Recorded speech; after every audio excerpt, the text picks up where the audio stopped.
what truly happens when life slips away for a moment and then returns. Across cultures and centuries, people have described mysterious journeys beyond the edge of death.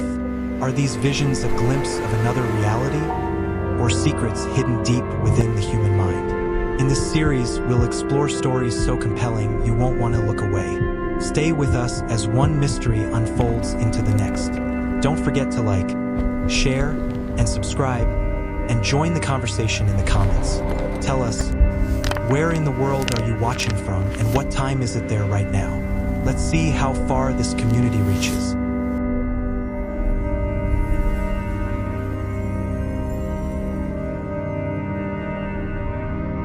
Pam Reynolds, the woman who heard beyond life. Imagine lying on an operating table, your body cooled, your heart stilled, your brain silent.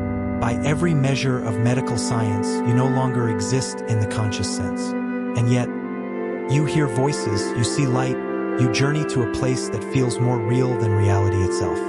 This is the story of Pam Reynolds, whose near-death experience has become one of the most studied and debated cases in modern medical history. Pam Reynolds was a singer and songwriter from Atlanta, Georgia.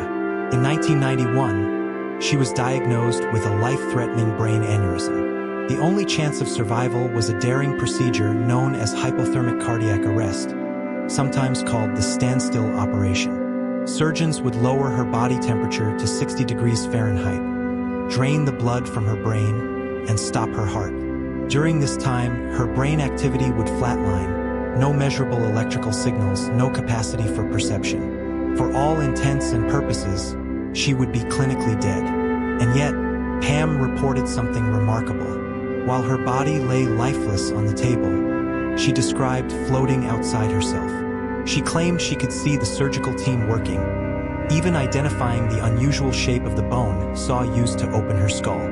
She described the conversations between doctors and nurses, words spoken while her ears were blocked with molded speakers delivering clicks to monitor her brainstem. Her journey did not end there. Pam recounted being drawn into a tunnel of light, hearing a chorus of sounds that seemed like music yet unlike any earthly melody. At the end of the tunnel, she was greeted by deceased relatives, figures she recognized but could not touch. They conveyed warmth and reassurance, but also told her it was not yet her time. With reluctance, she returned, slipping back into the silent body that the doctors revived. What makes Pam Reynolds' case so compelling is the timing. Medical records show her vivid experiences coincided with a period when her brain was clinically inactive. EEG readings were flat. Her body was cold. Her heartbeat was absent. Conventional neuroscience argues that consciousness is generated by the brain. Yet Pam's story suggests awareness persisted in its absence. Scientists and skeptics have offered explanations. Some argue that fragments of auditory input or residual brain activity may have created the illusion. Others suggest that her memories formed during the process of losing and regaining consciousness, stitched together into a coherent narrative afterward. Yet her accurate descriptions of surgical tools and conversations, details she could not have known, remain difficult to explain away. To her, the experience was not a hallucination. It was a passage, a glimpse of something beyond the threshold of life. Pam herself would later describe it as more vivid and convincing than waking reality. Today, her story continues to be cited in debates about near-death experiences, the nature of consciousness, and whether the mind can exist apart from the brain. Scientists search for answers in neurons and synapses, while others see in her journey the outline of a greater mystery. Perhaps the question is not whether Pam Reynolds' experience was real, but whether reality itself is larger than what science has yet defined. And in that uncertainty lies a silence as deep and mysterious as the moment her heart stopped. Maria, Seattle cardiac arrest case. She was a young woman in Seattle, full of life, when her story suddenly slipped into the pages of medical mystery. Her name was Maria, and in the sterile silence of a hospital ward, her heart stopped.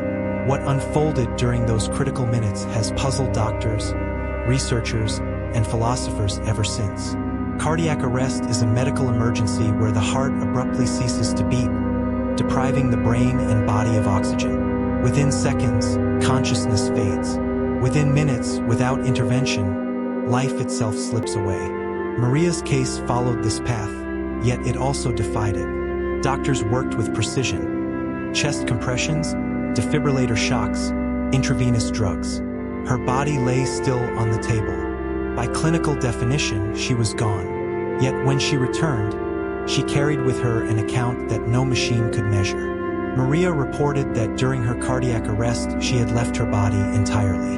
From above, she claimed, she could see the medical team working frantically, describing instruments, actions, and even a shoe on a ledge outside the hospital window, a detail later confirmed by staff. For those who listened, the implications were unsettling. How could a patient with no heartbeat, no measurable brain activity, and no sensory input perceive such details? To science, the brain is the seat of perception. When oxygen supply ceases, brain cells begin to die within minutes. Visual experiences, awareness, and memory should not be possible. Yet cases like Maria's suggest otherwise. Were these hallucinations?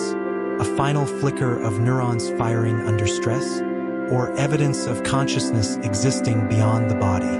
Near-death experiences, often abbreviated as NDEs, have been recorded across cultures and centuries. Bright lights, tunnels, floating sensations, encounters with voices or presences. These accounts follow patterns that transcend geography and belief. Maria's case, however, stands out for its verifiable elements.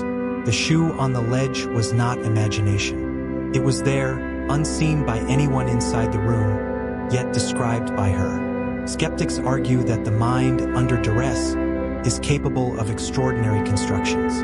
Fragments of memory, snatches of sound, and the brain's survival instincts might weave themselves into a convincing narrative of leaving the body.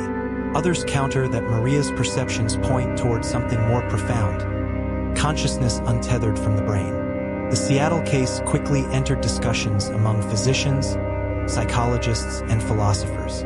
It became a reference point in the growing body of literature on near-death phenomena. Even now, it raises uncomfortable questions. If consciousness can exist without heartbeat and breath, what does that mean for our understanding of life and death? Maria herself survived, but the mystery of her experience lingers. Science continues its search for neurological explanations, while those drawn to the spiritual see it as evidence of a greater reality. Between these two worlds lies a space of uncertainty, where stories like hers reside. And so, the question remains, was Maria's journey a final surge of the brain's dying light, or a glimpse into something beyond the veil of mortality? The answer, like the shoe on the hospital ledge, waits silently, just out of reach. Dr. Rajiv Part 1, the surgeon who found healing beyond the body in 2010. In the sterile lights of an operating room in California, a respected physician faced the very condition he had spent years treating in others. Dr. Rajiv Part 1, an anesthesiologist and chief of anesthesiology at a major hospital, was diagnosed with prostate cancer. Complications from surgery would place him on the edge of death. But what he described from that night was not only a near-death experience. It was a journey that transformed both his career and his understanding of life itself. Dr. Part 1 was no stranger to medicine. For decades, he specialized in controlling pain, working with patients undergoing some of the most complex procedures. His worldview was rooted firmly in science, technology, and the physical body. But when infection set in after his cancer surgery, spreading into his bloodstream and leading to a near-fatal event, his perspective changed forever. According to his account, as his body shut down, he felt himself rise out of it. From above, he could see his own motionless form on the hospital bed, surrounded by staff struggling to keep him alive. Yet soon, he said, he was drawn away from the room into a place of overwhelming darkness. It was not an empty void, but a realm heavy with despair, echoing with cries of suffering. Dr. Part 1 described being confronted by visions of his own past, the times he had acted with arrogance, the ways he had neglected compassion in pursuit of wealth and prestige. For him, this descent felt like a judgment, a stark confrontation with the truth of how he had lived. But then, his journey shifted. He described being enveloped in light and encountering radiant beings who offered him guidance. Among them, he claimed, was a figure he recognized as his late father. In their presence, he felt not condemnation, but deep love and forgiveness. He was shown that life's purpose was not status or material gain, but compassion, service, and love for others. One of the most striking aspects of Dr. Party's account was what came next. He said he was shown glimpses of the future, visions of how his choices would affect the lives of others, and how humanity itself faced both peril and hope. He also described being given a clear message, that he must return to his body, change the course of his life, and help heal others not only physically, but spiritually.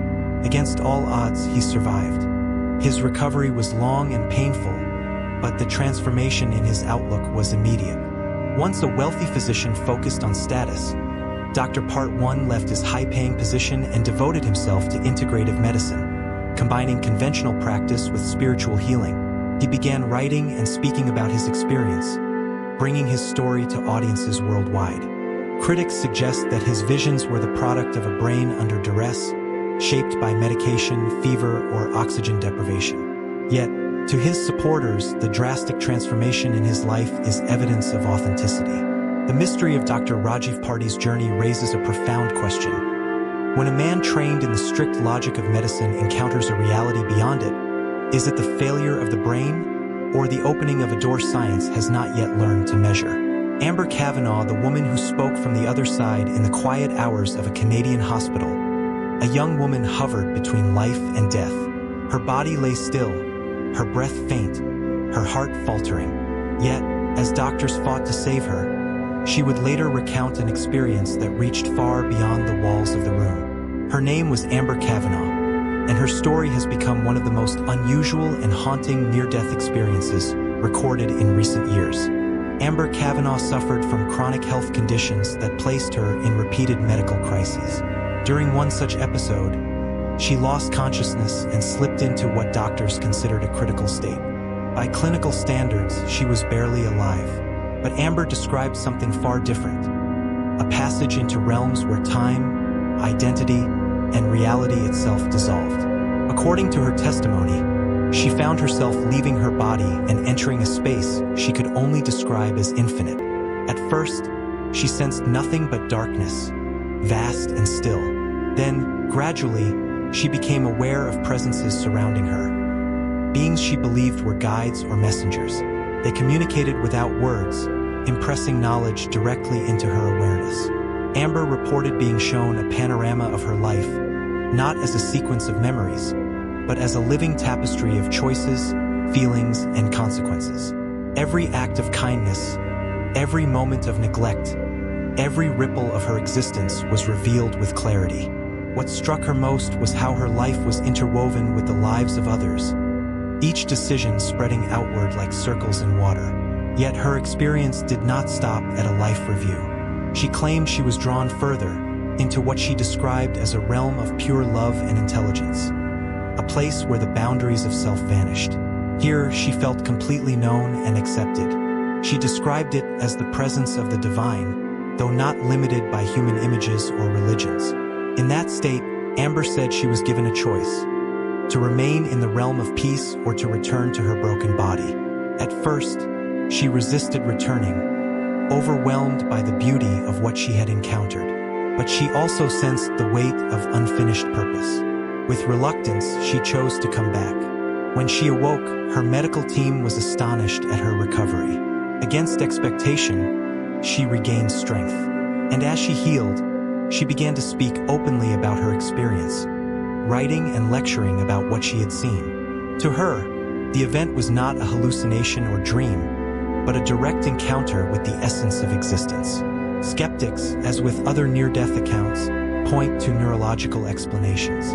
Oxygen deprivation, medication, or chemical changes in the brain may produce vivid visions that feel utterly real. But Amber's detailed narrative and the profound transformation in her outlook continue to resonate with those who hear her story. The case of Amber Cavanaugh forces us to consider whether the threshold of death is simply the end of biology, or the beginning of something vast and uncharted. Her journey lingers as a reminder that the mystery of consciousness may extend far beyond what we know, waiting in silence for each of us to cross. Eben Alexander, the neurosurgeon who touched another world in 2008, A man who spent his career studying the brain suddenly found himself confronting the mystery of consciousness in the most personal way imaginable. His name was Dr. Eben Alexander, a neurosurgeon with decades of experience. For much of his life, he believed the mind was nothing more than the product of biology, a byproduct of neurons firing in the brain. Then, an illness left him with no functioning cortex, and what happened next would challenge everything he thought he knew. Dr. Alexander's ordeal began when he contracted a rare and aggressive form of bacterial meningitis. Within hours, the infection spread through his spinal fluid, shutting down his neocortex, the part of the brain responsible for thought, memory, and consciousness. He slipped into a deep coma that lasted 7 days. By all medical accounts, his chances of survival were slim. And if he did survive, doctors expected permanent brain damage. But while his body lay unresponsive, Dr. Alexander later described an extraordinary journey. He claimed he awoke in a dark, murky realm, before being lifted into a place filled with light, music, and overwhelming love. He spoke of floating on the wings of a butterfly, guided by a presence he interpreted as divine. He described landscapes of indescribable beauty, rolling fields, waterfalls, and skies alive with color beyond the visible spectrum. What makes his account especially intriguing is the timing. Medical records indicated that during his coma, the parts of the brain responsible for producing visions and dreams were inactive. If his neocortex was disabled, then where did these vivid experiences come from? To Dr. Alexander, the answer was clear. Consciousness is not confined to the brain. What he encountered, he believed, was another dimension of existence, one that persists beyond physical life. When he awoke against all odds, his recovery was just as remarkable as his experience. Within weeks, his memory and cognitive abilities returned, something his doctors considered highly unlikely given the severity of his illness. Determined to share what he had witnessed, he later wrote about his journey, sparking widespread debate among scientists, theologians, and skeptics. Critics argue that even in deep coma states, some brain activity can persist in ways not fully understood. They suggest his visions may have been the result of chemical processes, hallucinations, or the brain's last attempts at generating experience. Supporters counter that his case, given the near-total shutdown of his higher brain, represents compelling evidence that consciousness exists independently of neural function. Dr. Alexander himself insists that what he experienced was more real than waking life. For him, it was not an illusion, but a glimpse of a greater reality. His story continues to resonate because it lies at the intersection of science and spirituality, where measurable data ends and mystery begins. The question his journey raises is one that science has yet to answer. If consciousness can exist beyond the brain, then what is the true nature of life, and what awaits us when it ends? The search for that answer continues, just as his story lingers, suspended between medicine and the unknown. Anita Moorjani, A Journey Beyond Illness in February of 2006. A woman lay dying in a hospital bed in Hong Kong. Her organs were failing, her body was ravaged by cancer, and her doctors told her family to prepare for the end. Her name was Anita Moorjani, and what she described happening in those final hours has become one of the most discussed near-death experiences of modern times. Anita had battled lymphoma for 4 years. By the time she was admitted to the hospital, tumors the size of lemons covered her body. Her lungs were filled with fluid, and she slipped into a coma. From a medical perspective, her body was beyond recovery. Yet, while unconscious, she reported entering a state of awareness far greater than anything she had ever known. She described leaving her body and observing the hospital room from above. She said she could hear the conversations of her doctors and family members, even those spoken outside her immediate room. But what stands out most in her account is the world she claimed to enter, a realm filled with radiant light, unconditional love, and an overwhelming sense of connection. In this state, Anita felt as though she merged with something greater than herself, a consciousness without boundaries. She recalled encountering her late father and a close friend who had died before her. They did not speak in words, she said, but communicated through pure understanding. The message she received was simple yet profound. It was not her time, and if she chose to return, her body would heal. What happened next astonished both her family and her physicians. Against all expectations, Anita awoke from her coma. Within days, her tumors began to shrink.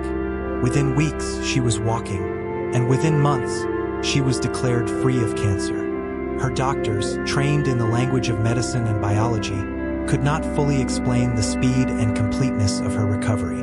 For Anita, the experience was life-changing. She described it as a direct understanding that fear and self-criticism had played a role in her illness, and that embracing life with love and authenticity was essential to her healing. She went on to write about her journey, drawing both admiration and skepticism. Medical professionals continue to debate her case. Some suggest spontaneous remission, an exceedingly rare but documented phenomenon. Others propose that her immune system, perhaps triggered by an unknown factor, suddenly reactivated. Skeptics argue her perceptions during the coma could have been vivid hallucinations shaped by a failing brain. Yet, none of these explanations fully account for the accuracy of her observations or the swiftness of her recovery. What makes Anita Moorjani's story enduring is not only the medical mystery but the human questions it raises. If consciousness can exist independent of the body, what does that reveal about the boundaries of life and death? Was her recovery purely physical, or did her journey to the edge of existence unlock something science has yet to measure? The answers remain elusive, but her story, poised between medicine and mystery, continues to invite reflection on what it truly means to be alive and what may lie beyond. Betty Eadie, the woman who walked through death on a November night in 1973, a woman underwent surgery that would not only change her life, but would also add one of the most enduring accounts to the study of near-death experiences. Her name was Betty J. Eadie, and what she claimed to witness while her body lay motionless in a hospital bed has continued to stir both curiosity and debate for decades. Betty was just 31 years old when complications from a medical procedure caused her to lose consciousness. By every outward appearance, she had slipped into a state of death. Yet, what she described later was not silence or darkness, but a vivid journey into another realm. She recalled rising from her body and observing the hospital room with perfect clarity. She saw her physical form on the bed, the medical staff moving about, and even the details of instruments that surrounded her. But soon, she felt herself drawn away from that scene, into what she described as a tunnel, a passageway filled with darkness, yet guided by a presence that filled her with peace. At the end of that tunnel, she encountered a radiant figure of light. To Betty, the presence was unmistakable. She described the being as Jesus Christ, emanating unconditional love so profound that words could not capture it. She felt enveloped in a sense of belonging, a recognition deeper than any earthly bond. Her journey did not stop there. Betty described being shown gardens of indescribable beauty, where colors seemed alive and the air shimmered with harmony. She recalled seeing spirits preparing for earthly life and others who had completed their journeys. She claimed she was given knowledge of why human beings are born, why they suffer, and how love weaves through the fabric of existence. Yet, much of this knowledge, she said, faded upon her return, leaving only fragments, like the memory of a dream that is too vast to hold. When Betty was told it was not yet her time, she resisted. The experience was so overwhelmingly peaceful that she did not want to leave it. But she was assured her purpose on earth was unfinished. Reluctantly, she returned to her body, awakening in the hospital with a renewed sense of mission. In the years that followed, Betty kept her experience private. It wasn't until the early 1990s, when she published her book Embraced by the Light, that her story reached a wider audience. The book became a bestseller, resonating with readers across the world who found comfort in her message of love and continuation beyond death. Skeptics, however, point to the cultural and religious context of her account, suggesting that her visions may have been shaped by personal belief and subconscious imagery. Neurologists argue that near-death experiences often mirror brain activity during trauma, producing vivid but natural hallucinations. And yet, her detailed descriptions, her conviction, and the profound transformation of her life remain difficult to dismiss. The story of Betty Eady stands as both a personal testimony and a broader mystery. Was her journey a glimpse into an afterlife, or the product of a brain under duress? Science offers theories, faith offers answers, but the ultimate truth lingers just beyond reach, waiting in that space where life gives way to what comes next. George G. Ritchie, the vision that redefined life and death in December of 1943. A young Army recruit lay unconscious in a military hospital in Texas. His lungs were failing, his body consumed by pneumonia, and doctors pronounced him dead. For 9 minutes, George G. Ritchie had no pulse, no breath, no signs of life. Yet, what he later described experiencing in that brief span became one of the most influential near-death accounts of the 20th century. George G. Ritchie was just 20 years old, a medical student drafted into the U.S. Army during the Second World War. Stricken with a severe case of double pneumonia, he collapsed in the barracks and was rushed to the hospital. Despite the doctor's efforts, his body could not fight the infection. His heart stopped. The official record listed him as deceased. But what Ritchie reported when he returned was something far different from silence.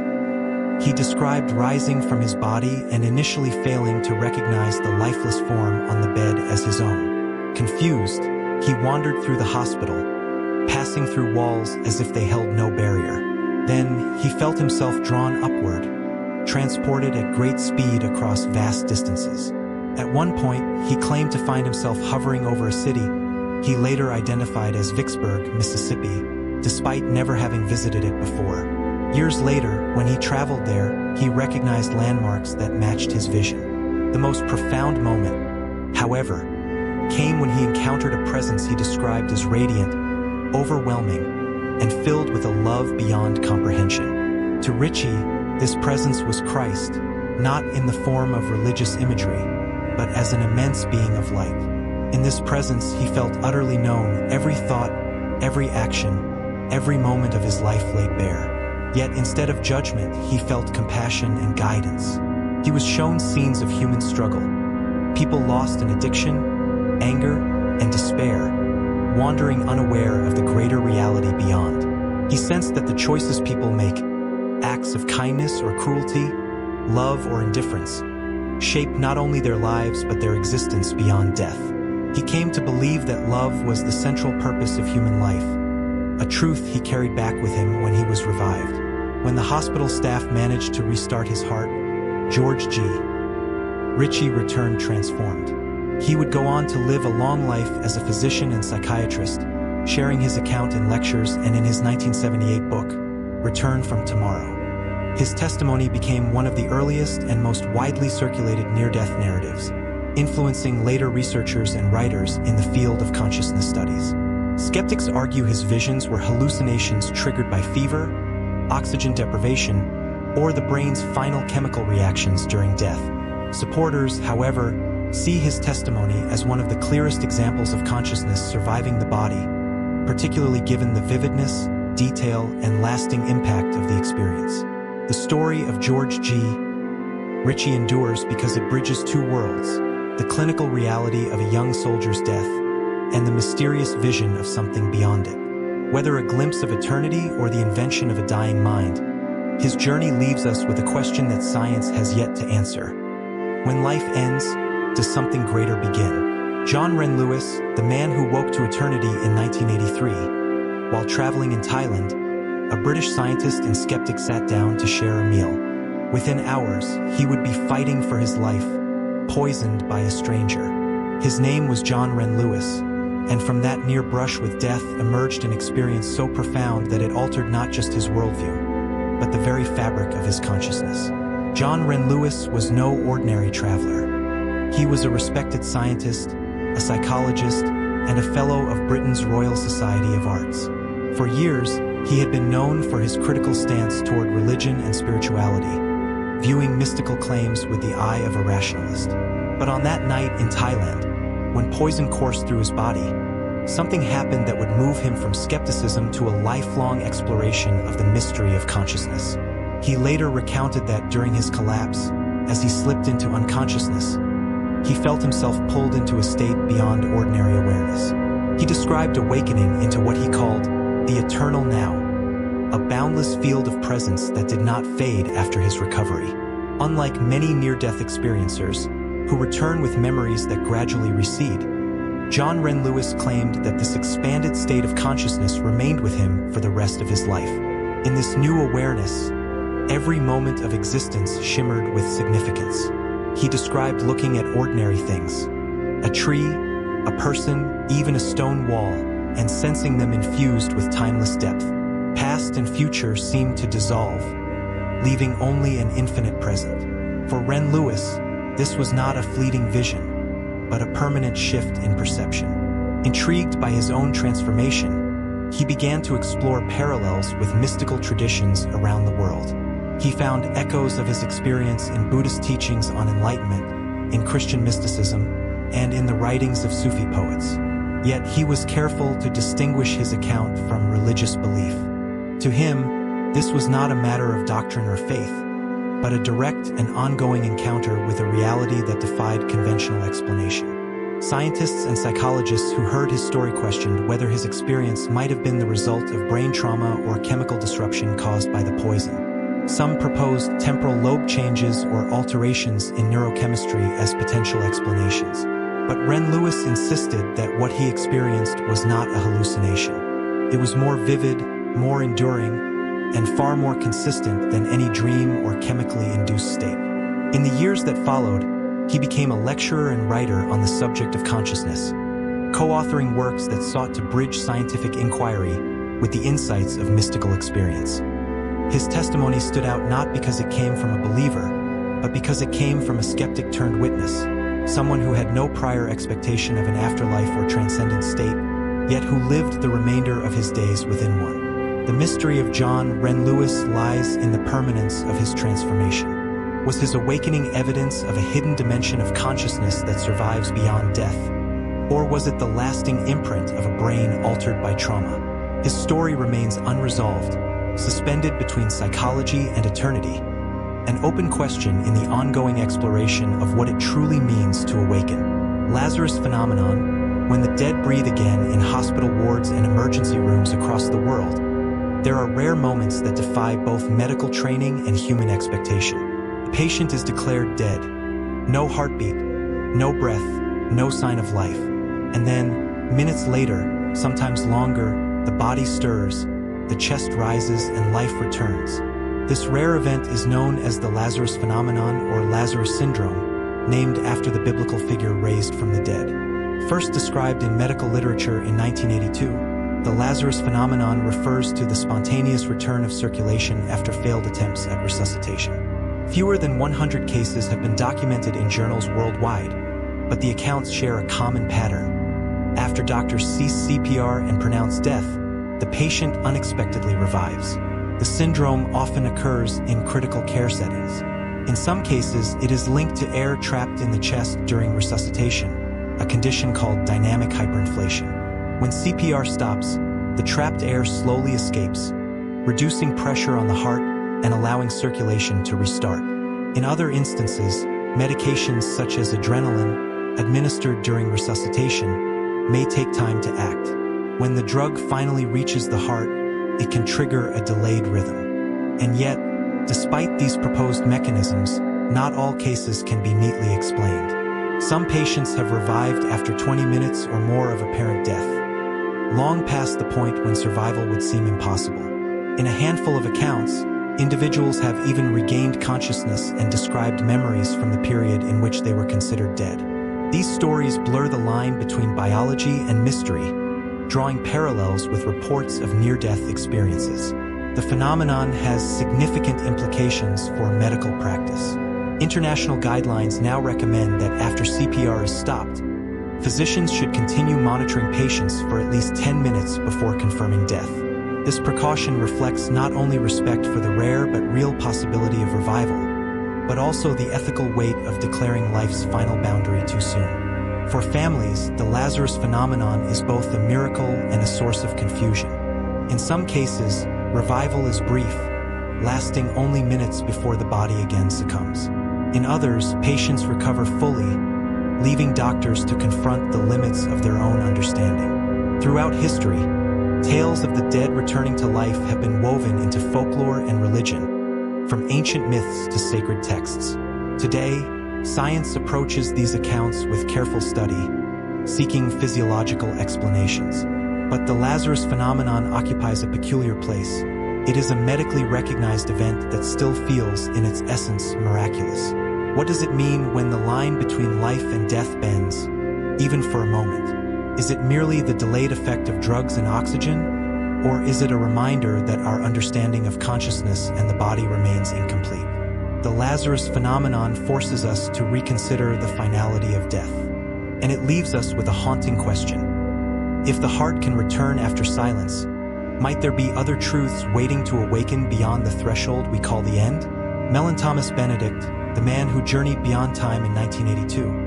An artist and inventor named Thomas Benedict was rushed to his home hospice bed, his body ravaged by an aggressive form of cancer.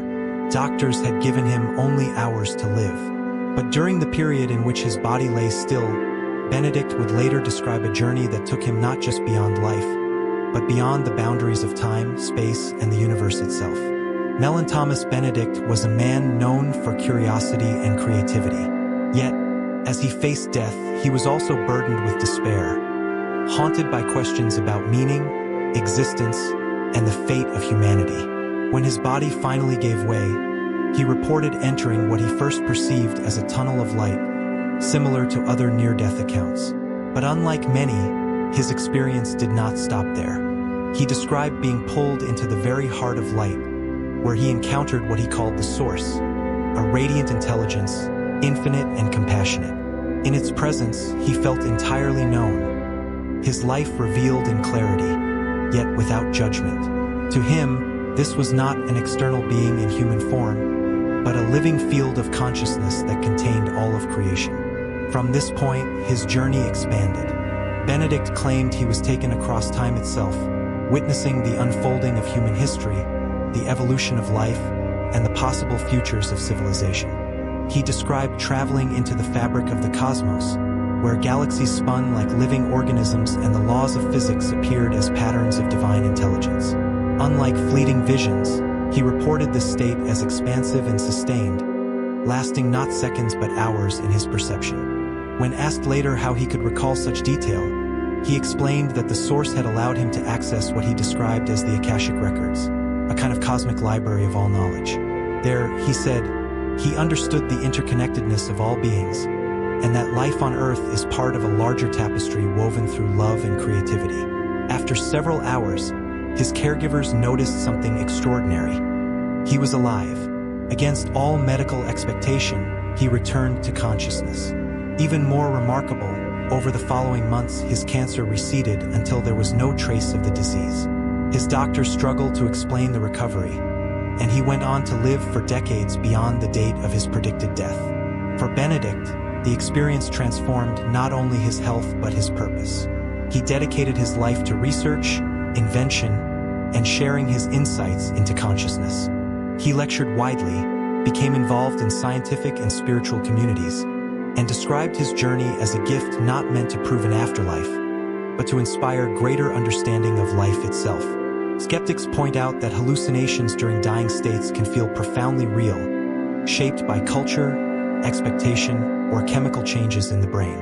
Yet Benedict's vivid recall, along with his unexpected remission, remain difficult to dismiss entirely. The story of Thomas Benedict leaves us with a question as vast as the visions he described.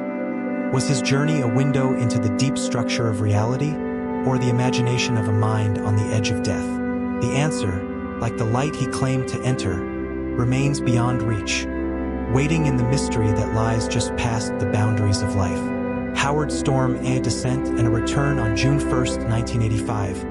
In a Paris hospital, an American art professor lay writhing in pain from a perforated stomach. He was 40 years old, an atheist with little interest in religion or spirituality. Yet in the hours that followed, Howard Storm would report an experience so harrowing, and ultimately so transformative, that it altered the course of his life forever. Howard Storm had been leading a group of students on an art tour of Europe when he was struck with sudden and severe abdominal pain. By the time he reached the hospital, his condition was critical. As he waited for surgery, weakened and close to collapse, he slipped out of consciousness. What he described from that moment was not silence or oblivion, but a journey into darkness. Storm recalled finding himself outside his body, observing the hospital room with clarity. At first, the experience seemed calm, but then voices called to him from beyond, beckoning him to follow. Believing they were hospital staff, he complied. Walking into a dim, the further he went, the darker it grew, and the more the voices shifted from friendly to mocking, then hostile. Eventually, the figures around him turned violent. He described being dragged, beaten, and torn at by shadowy beings that seemed to revel in cruelty. To Storm, this was not symbolic. It was visceral, terrifying, and real. He felt utterly abandoned in a place without light. At the depth of this despair, a memory stirred, of a childhood prayer long forgotten. In desperation, he cried out for help, calling on Jesus. In that instant, a radiant light appeared, flooding the darkness. The beings recoiled, and he found himself embraced by a presence of overwhelming love and compassion. From there, his experience transformed. He was shown a panoramic review of his life, not as a detached record, but as a vivid tapestry where each action and word carried weight. He saw the impact of his choices on others, moments of cruelty and selfishness contrasted with acts of kindness.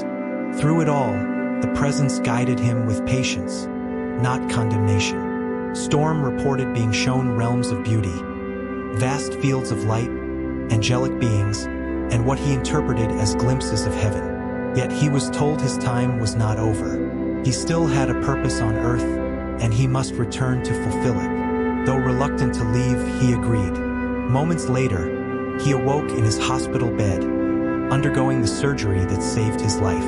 The experience left him profoundly changed. From a staunch atheist, Howard Storm became a minister, dedicating his life to sharing the message of love and transformation he believed was revealed to him. His story has been studied by researchers of near-death experiences and questioned by skeptics, who see in it the influence of cultural and religious imagery combined with the brain under stress. Yet Storm himself remains certain of what he experienced. To him, it was not a dream or hallucination, but a confrontation with both despair and grace. The mystery of Howard Storm's journey asks us to consider: are near-death visions reflections of the mind, or glimpses into the landscapes of eternity?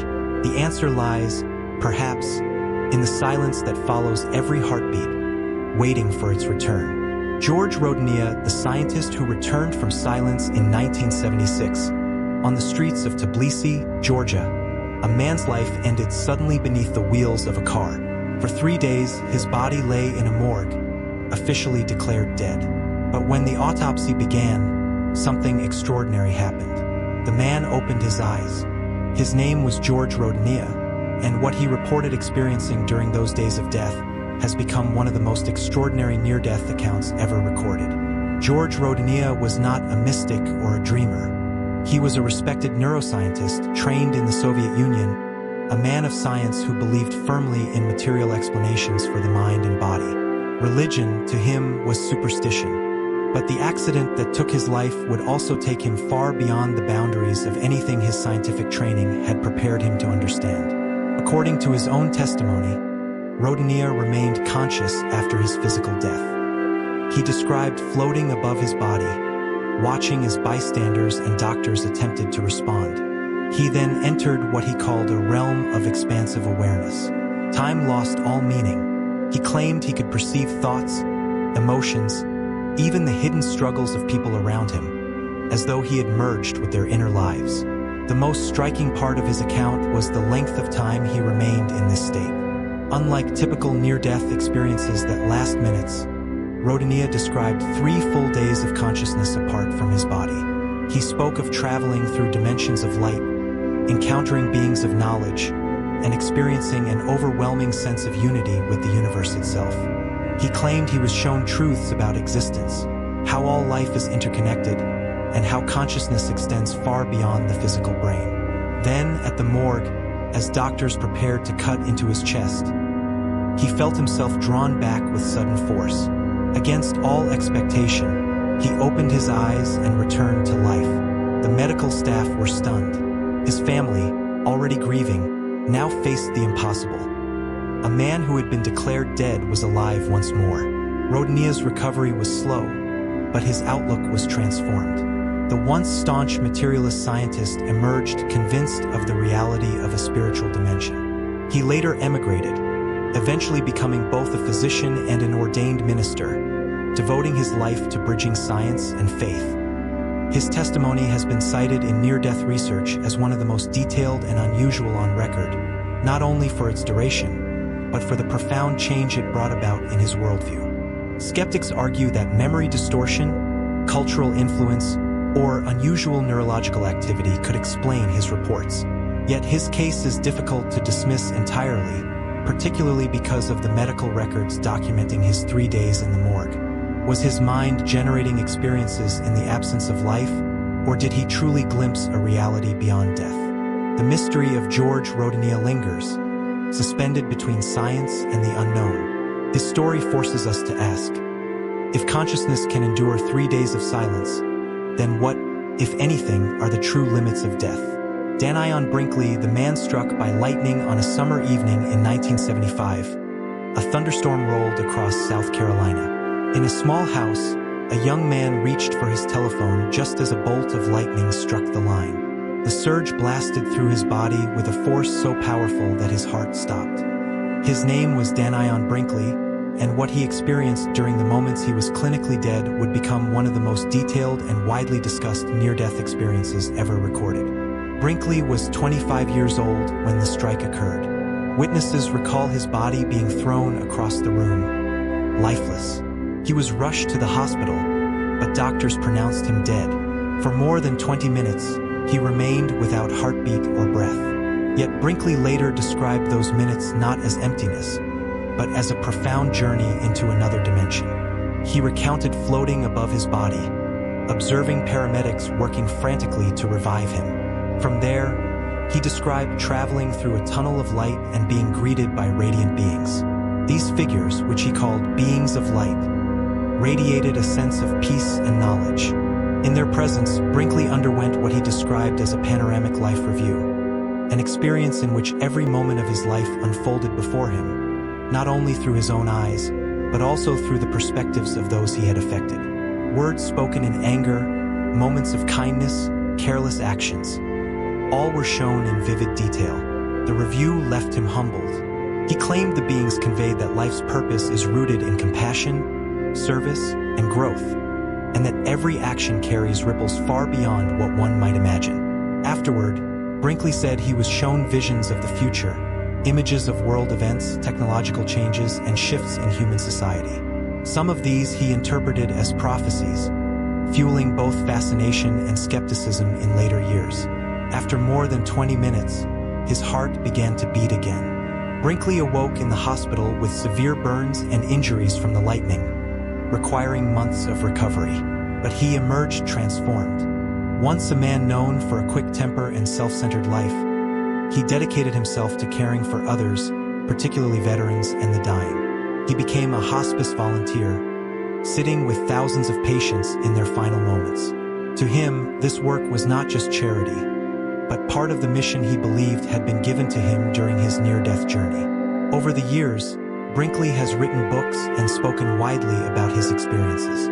His story, however, has drawn controversy. Skeptics question his prophetic claims, pointing out that some predictions did not align with later events. Neurologists argue that hallucinations during trauma, oxygen deprivation, or electrical disruption of the brain could account for his visions. Yet the consistency, detail, and lasting impact of his account make it one of the most famous cases in near-death literature. The mystery of Danion Brinkley lies not only in what he saw, but in how it changed him. Was his vision of light and future born from a brain in crisis, or did the lightning strike open a doorway to realities beyond this world? The answer, like the storm that began his journey, remains just beyond the horizon, rumbling in silence. Dr. Lloyd Rudy, the surgeon who heard a story from beyond in the operating rooms of modern medicine, life and death are measured in seconds, and doctors rely on skill, science, and precision to make the difference. But one surgeon, with decades of experience in open-heart procedures, became associated with a story that crosses the boundary between medicine and mystery. His name was Dr. Lloyd Rudy, and the case he described has become one of the most talked about accounts in the study of near-death phenomena. Dr. Rudy was a respected cardiac surgeon, trained at the University of Washington and later practicing internationally. Over his long career, he performed thousands of heart surgeries and pioneered techniques that advanced the field. He was not a man inclined toward mysticism. His world was built on anatomy, instruments, and the discipline of surgical science. Yet one experience, recounted late in his life, placed him at the center of a debate about what happens when consciousness slips beyond the edge of death. According to Dr. Rudy, the event occurred during an open-heart procedure. The patient's heart had stopped, and the surgical team had exhausted their efforts to revive him. Monitors were silent, and after prolonged attempts, the team declared the patient dead. Preparations were made to close the surgical site and record the time of death. But what happened next defied medical explanation. After a period of silence, the patient's heart suddenly resumed beating. Against all expectations, circulation returned, and life flowed back into a body that had been considered lost. In itself, such a revival is rare but not unheard of. What made the case extraordinary was what the patient later described. When he recovered, the man reported vivid perceptions from the time he was clinically dead. He recounted details from the operating room, conversations among the surgical staff, specific instruments, and actions taken while his body was unresponsive. These details, according to Dr. Rudy, were accurate and could not have been known through ordinary senses, since the patient's heart had stopped and his brain, by all medical standards, should not have been capable of recording experience. For Dr. Rudy, the case became a story he shared in lectures and interviews, not as proof of an afterlife, but as evidence that consciousness remains a mystery science has yet to fully unravel. His testimony has since circulated widely, particularly in discussions about near-death experiences, cited as an example of how even within the most controlled environments of modern medicine, unexplained phenomena can emerge. Skeptics argue that memories can be reconstructed, that fragments of auditory input or delayed brain activity may account for what seems impossible. Others point out that such accounts, passed on through retelling, can take on a life of their own. Yet the fact remains. A respected surgeon stood by the credibility of what he witnessed. The case of Dr. Lloyd Rudy leaves us with a haunting possibility. If awareness can persist in moments when the body has ceased to function, then where, truly, does consciousness reside? The question lingers, suspended in the sterile light of the operating room, where science and mystery briefly converge.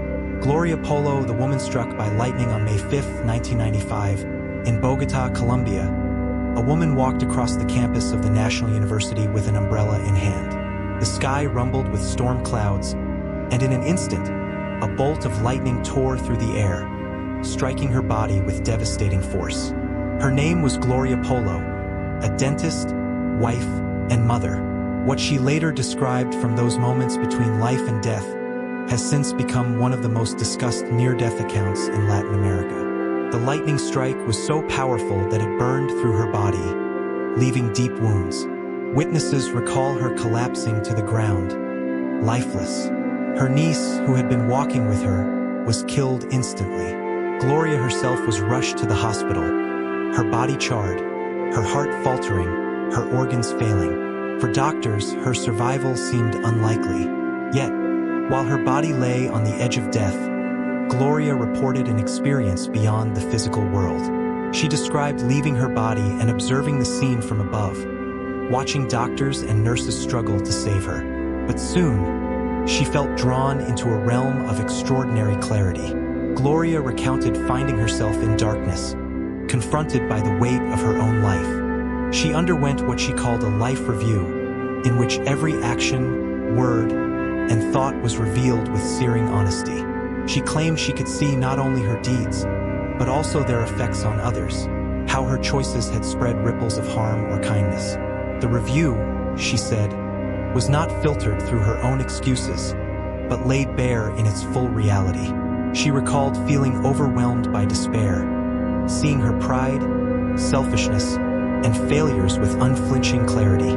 But in the midst of this judgment, she also described encountering a presence of profound love, a figure she identified as Christ. To her, it was not condemnation but compassion that radiated from this presence, offering mercy and hope even as the truth of her life was exposed. Gloria described being shown the consequences of her choices, not only for herself but for generations to come. She claimed she was given a choice: to continue on into the realm of spirit or to return to her broken body. At first, she longed to remain in the embrace of light and love, but she understood that her mission on earth was unfinished. Reluctantly, she agreed to return. When she awoke in the hospital, her body bore the scars of the lightning strike, but her perspective on life had been forever altered. In the years that followed, Gloria Polo devoted herself to sharing her experience, traveling widely to speak about what she called her encounter with both judgment and grace. Her testimony has drawn large audiences, particularly among Catholic communities, where her story has been seen as both a warning and a message of hope. Skeptics have raised questions about her account, pointing to cultural and religious influences, as well as the known effects of trauma on the brain. Yet her sincerity and the consistency of her story have kept it alive in discussions of near-death experiences worldwide. The mystery of Gloria Polo's journey forces us to consider whether death is truly an ending or a threshold, where every life is weighed in a balance we cannot yet fully comprehend. Colton Burpo, the boy who said he saw heaven in the spring of 2003, in a small town in Nebraska, a 4-year-old boy was rushed into emergency surgery. His appendix had burst, spreading infection through his body. Doctors worked frantically as his parents prayed for his survival. His name was Colton Burpo. When he awoke, his words would ignite one of the most widely publicized near-death stories of the modern era. Colton's ordeal began with days of severe illness. By the time he was admitted to the hospital, his condition was critical. During the operation, his parents were told his chances were slim. Yet Colton survived.